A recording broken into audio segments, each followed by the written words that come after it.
Doris, how do you feel about the ban that the city is proposing passing? Stupid. Why? The squirrels aren't bothering anybody. What do you think about the argument that it's bad for the animals' health to feed the They birds look and the pretty squirrels? healthy. The ones I've seen look pretty healthy.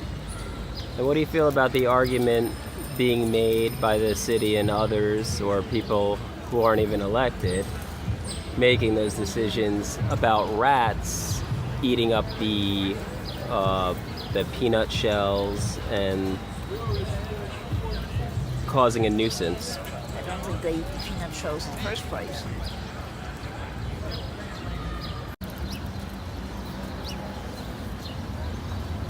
Do you feel there's another solution besides the ban?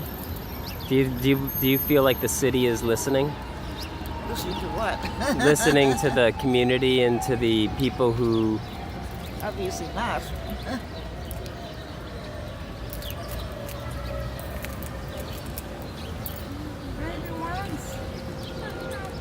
Maybe she's looking, but doesn't come over.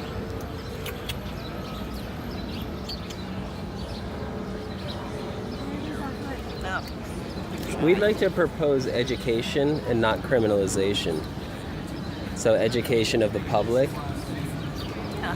versus criminalization. So even the people who are already doing this, even being given not official, but like they can be representatives of the wildlife. And just like you're doing right now, you're telling people about the habitat and the animals, and you're teaching kids as they come along not to be afraid of the animals, not to chase them. Also, teach them how to hold the nut.